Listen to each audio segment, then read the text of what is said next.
Beloved, while I was making every effort to write you about our common salvation, I was compelled to write to you, urgently, appealing that you fight strenuously for the defense of the faith which was once for all handed down to the saints. Jude 1:3 amp. This is the primary reason I am writing this book, to explain the book of Revelation in relation with other biblical prophecies of the end time and especially according to the call to do it urgently now. The book of Revelation, unlike the rest of the New Testament, is filled with hard sentences and deep mysteries regarding events that will herald the last days. The format of most writings of Revelation stems from the historical tradition of Jewish apocalyptic literature as found in the books of Daniel, Ezekiel, Zechariah, and others. The book is replete with words hard for mental understanding, yet filled with clear answers to every mystery that is to come in this world. The concealed meanings of these mysteries are part of God's purpose to kindle a desire in us to diligently search out the Scriptures. It is the glory of God to conceal a matter, but the glory of kings is to search out a matter. Proverbs 25:2 amp. The basis for most people's dread of the book of Revelation is premised on its usage of seemingly unfamiliar symbolisms and strange words to explain future events that are to occur before the second coming of Jesus Christ. Some of these symbolisms include the 7 seals, 7 trumpets, 7 bowls/vials, symbols, visions, beasts, the dragon, bowls, trumpets, and the 2 witnesses have all terrified us as we ponder their meanings and relevance to our current and future worlds.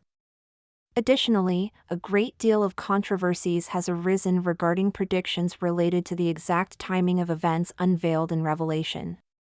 Our aversion for the book is further strengthened by a gigantic disparity of opinions from the interpretations of things mentioned, but this should not be the case since the very title of the book means to reveal.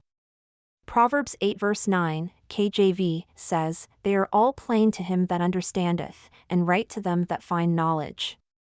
Also, Revelation is the only book of the Bible that promises a blessing to those who read it, Revelation 1:3. Those who dare to understand the words and heed to the sayings contained therein shall be purged. Many will be purged, purified, made white, and refined, but the wicked will behave wickedly. None of the wicked shall understand, but those who are, spiritually, wise will understand. Daniel 12:10 amp. At the time John penned the words in Revelation, believers were going through one of the most difficult times of the Christian faith.